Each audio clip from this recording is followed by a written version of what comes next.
शुक्रवार 2 जून 2023 Orissa train accident.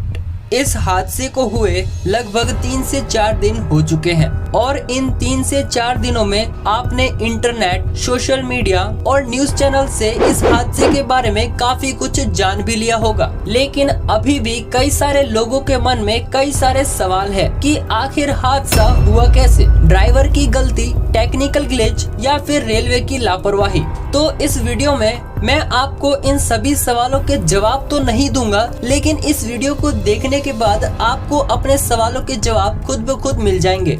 Orissa के Balasore district में महानगा बाजार स्टेशन से कुछ ही दूरी पर यह घटना घटी, जहां पर रेलवे ट्रैक्स की पोजीशन कुछ इस तरह से थी। नॉर्मल रेलवे लाइंस की तरह ही यहाँ पर भी अप एंड डाउन लाइंस चलती है। अप लाइन चेन्नई की तरफ जाता है और डाउन लाइन हावड़ा की तरफ। इसके अलावा इस जगह पर दोनों तरफ लूप लाइन भी है। लूप लाइन का इस्तेमाल तब होता है जब किसी ऐसी ट्रेन को क्रॉस करने देना होता है जिस ट्रेन को जल्दी जाना हो। ज्यादातर राजधानी और शताब्दी एक्सप्रेस के लिए बाकी ट्रेन थोड़ी देर के लिए लूप में चली जाती है और हाई स्पीड ट्रेन के पास होते ही ये ट्रेन भी फिर से ट्रैक पर वापस चली जाती है। शालीमार से चेन्नई जाने वाली कोरोमंडल एक्सप्रेस अपने स्टेशन बालासोर से टाइम से निकल चुकी थी। उसी बीच महानगा बाजार स्टेशन से कुछ ही दूर पहले एक गुड्स ट्रेन यानी कि मालगाड़ी लूप लाइन में पहले से ही खड़ी थी। अब हुआ कुछ ऐसे कि कोरोमंडल एक्सप्रेस को जाना सीधे मेन लाइन में था और वो चली गई लूप लाइन में, जिसकी वजह से लूप लाइन में खड़ी गुड्स ट्रेन से भिड़ गई। ये टक्कर इतनी भयंकर थी कि कोरोमंडल के कुछ डब्बे गुड्स ट्रेन के ऊपर चढ़ गए और कुछ डाउन लाइन पर जाकर गिर गए। उसी वक्त यशवंतपुर हावड़ा एक्सप्रेस हावड़ा की तरफ जा रही थी, वो भी इन बोगियों से जा टकराई और डीरेल हो गई। जबकि कोरोमंडल एक्सप्रेस में LHB कोचेज लगाए गए थे। इन कोचेज में ACAS anti collision advance system होता है, यानी कि अगर किसी एक्सीडेंट के दौरान ट्रेन टकरा भी जाती है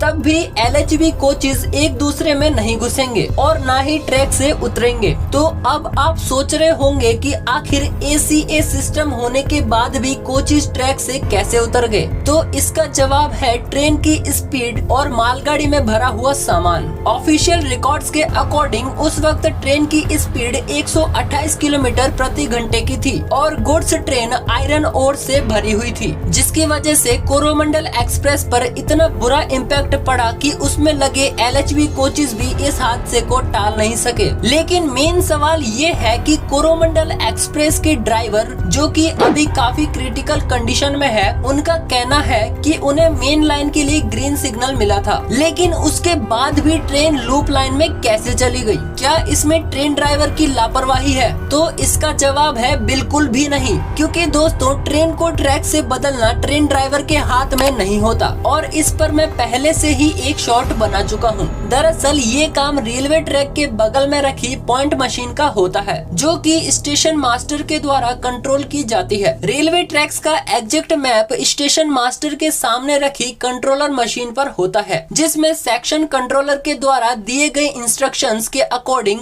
स्टेशन मास्टर रूट सेट करता है कि ट्रेन को किस ट्रैक पर भेजना है। मान लो अगर ट्रेन को लूप लाइन में भेजना होता तो स्टेशन मास्टर पॉइंट मशीन की हेल्प से ट्रैक को पुश करता और अगर ट्रैक नहीं बदलना होता तो ट्रैक पॉइंट को पुल करता, जिससे ट्रेन सीधे मेन लाइन से चली जाती। तो क्या इसमें स्टेशन मास्टर की गलती थी? तो इसका जवाब भी ना है, क्योंकि स्टेशन मास्टर के सामने जो मशीन होती है उसमें स्टेशन मास्टर जब भी सेफ रूट को सेलेक्ट करता है उसके बाद सिस्टम चेक करता है कि इस रूट में कोई कॉन्फ्लिक्ट तो नहीं है। अगर कोई कॉन्फ्लिक्ट नहीं होता तो सिस्टम उस रूट के सारे सिग्नल्स को सेट करके लॉक कर देता है। अब क्योंकि ड्राइवर ने कहा है कि सिग्नल ग्रीन था, मतलब ट्रैक इस पोजीशन में होना चाहिए था, और अगर ट्रैक इस पोजीशन में था तो फिर सिग्नल लूप लाइन के लिए होना चाहिए था। लेकिन उस वक्त सिग्नल ग्रीन था और ट्रैक की पोजीशन सिग्नल के जस्ट अपोजिट थी। तो क्लियरली ये एक टेक्निकल ग्लिच था। लेकिन क्या इसे मेंटेनेंस से सुधारा जा सकता था या फिर नहीं? अगर इस इंफॉर्मेटिव वीडियो से कुछ भी नया सीखने को मिला हो तो प्लीज वीडियो को लाइक करके चैनल को सब्सक्राइब कर देना।